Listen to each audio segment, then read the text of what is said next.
టాలీవుడ్ను శాసించిన నటుడు రాజకీయాల్లో రాజీపడి మంత్రి అయ్యారు. రాష్ట్ర విభజనతో రాజకీయాలకే దూరమయ్యారు.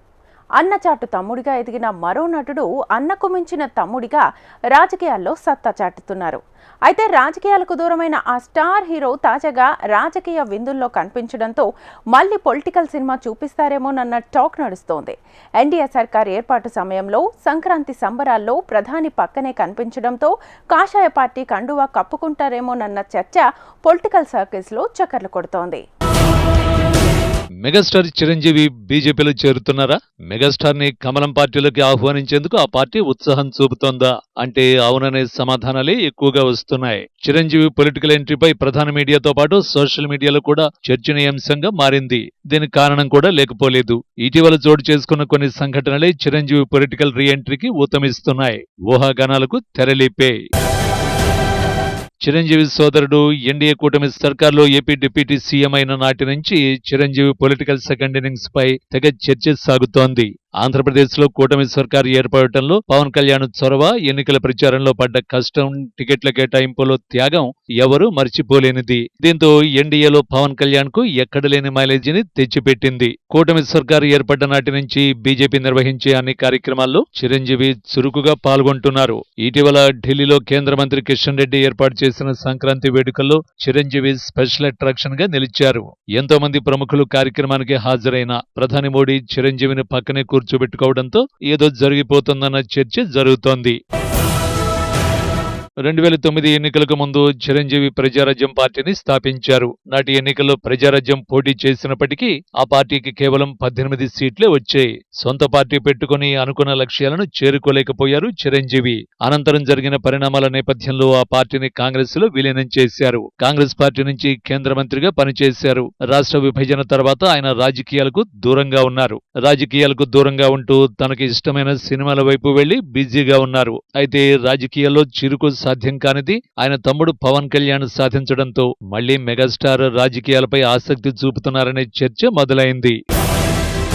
ఈ క్రమంలోనే ఈ మధ్యకాలంలో కేంద్ర మంత్రి కిషన్ రెడ్డి చిరంజీవిపై చేసిన వ్యాఖ్యలు అందుకు మరింత బలాన్ని చేకూరుస్తున్నాయి. కిషన్ రెడ్డి మీడియా మిత్రులతో చిట్ చాట్ చేస్తూ చిరంజీవి బీజేపీలో చేరుతున్నారా అని అడిగితే లేదు అని, చిరుతో తనకు మంచి సంబంధాలు ఉన్నాయని, మేమిద్దరం కుటుంబ సభ్యుల మాదిరిగా కలిసి ఉంటామన్నారు. ఆయనపై ఉన్న గౌరవంతోనే సంక్రాంతి వేడుకలకు ఆహ్వానించినట్లు కేంద్ర మంత్రి వ్యాఖ్యానించారు. అంతేకాదు సినిమా వాళ్లతో సన్నిహిత సంబంధాలు ఉన్నాయని, చాలా మంది టాలీవుడ్ కు చెందిన నటులు బీజేపీ తరఫున ఎన్నికల ప్రచారం చేశారని, కేంద్ర మంత్రులు సైతం అయ్యారని చెప్పారు. సినిమా వాళ్లు ఎవరొచ్చినా ఆహ్వానిస్తానని చెప్పారు. అయితే ఇక్కడే ఓ లాజిక్ ఉంది. అందరితో సత్సంబంధాలుంటే కేవలం చిరంజీవిని మాత్రమే ఎందుకు పిలిచారు అన్నదే ప్రశ్న. అంతేకాదు మోడీ పక్కనే చిరంజీవి కూర్చోవడం దేనికి సంకేతం ఇస్తున్నట్లు అన్నదే ఇప్పుడు తెలుగు రాష్ట్రాల్లో హాట్ టాపిక్ గా మారింది. సంక్రాంతి వేడుకల్లో దేశ ప్రధాని నరేంద్ర మోడీతో పాటు మెగాస్టార్ చిరంజీవి స్పెషల్ అట్రాక్షన్ గా నిలిచారు. ఇందుకు సంబంధించిన ఫోటోలు, వీడియోలు నెట్టింట తెగ చక్కర్లు కొట్టాయి.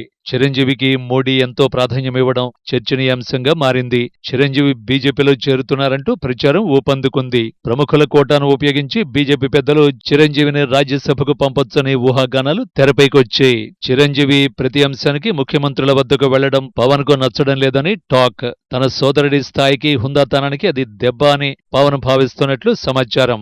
గతంలో చిత్ర పరిశ్రమ తరఫున చిరంజీవి జగన్ తో భేటీ అయ్యారు. ఆ సంఘటనతో చిరంజీవి అభిమానులు బాధపడ్డారు. పవన్ సైతం పలు సందర్భాల్లో ఆ విషయాన్ని ప్రస్తావిస్తూ అప్పటి ప్రభుత్వంపై విమర్శలు చేశారు. ఏది ఏమైనా చిరంజీవి నిజంగానే రాజ్యసభ ఎంపీ కాబోతున్నారా, ఆయన బీజేపీతో టచ్ లో ఉన్నారా అనే అంశాలు చర్చనీయాంశంగా మారాయి. మొదట్లో నాగబాబును రాజ్యసభకు పంపాలని పవన్ భావించినట్టు తెలుస్తోంది. కానీ ఈ మధ్య పవన్ తన నిర్ణయం మార్చుకుని నాగబాబుకి రాష్ట్ర ప్రభుత్వంలో మంత్రి పదవి వచ్చేలా చూస్తున్నట్లు సమాచారం. దీంతో చిరంజీవికి రాజ్యసభ ఎంపీ పదవి ఇచ్చి ఆ తర్వాత మంత్రి పదవిని కూడా కట్టబెట్టే ఆలోచన ఉన్నట్లు గుసగుసలు వినిపిస్తున్నాయి. అయితే ఈ విషయంలో అటు చిరంజీవి కానీ ఆయన అభిమానులు కానీ స్పందించడం లేదు, మౌనంగా ఉంటున్నారు. ఈ మధ్యకాలంలో తెలంగాణ ముఖ్యమంత్రి రేవంత్ రెడ్డితో టాలీవుడ్ పెద్దలు సమావేశమయ్యారు. ఆ మీటింగ్ కు మెగాస్టార్ దూరంగా ఉన్నారు. ఈ విషయంపై కూడా రాజకీయ వర్గాల్లో చర్చ జరుగుతోంది. చిరంజీవి ఎందుకు సమావేశానికి రాలేదని, బీజేపీతో ఉన్న అనుబంధం కారణంగానే రేవంత్ రెడ్డితో సమావేశానికి హాజరు కాలేదన్న చర్చ సాగుతోంది. ఏది ఏమైనప్పటికీ చిరంజీవి మాత్రం రాజకీయ పునరాగమనంపై స్పందించడం లేదు. ఈ మధ్య వైసీపీ ఎంపీ విజయసాయిరెడ్డి రాజీనామా చేయడం, ఆ స్థానంలో చిరంజీవిని రాజ్యసభకు పంపుతారన్న చర్చ కూడా జోరందుకుంది. అయితే పోటీ బీజేపీ నుంచా లేక జనసేన నుంచా అన్న అంశంపై స్పష్టత రావాల్సి ఉంది. చిరంజీవిని బీజేపీ పార్టీలకి ఆహ్వానించడం ద్వారా రెండు తెలుగు రాష్ట్రాల్లో పార్టీ బలం మరింత పెరుగుతుందని బీజేపీ భావిస్తోంది. రెండు తెలుగు రాష్ట్రాల్లో ఉన్న చిరంజీవి అభిమానులతో పాటు ఓ బలమైన సామాజిక వర్గాన్ని పార్టీ వైపు ఆకర్షించొచ్చన్నది కూడా ఒక ప్లాన్ గా విశ్లేషకులు భావిస్తున్నారు.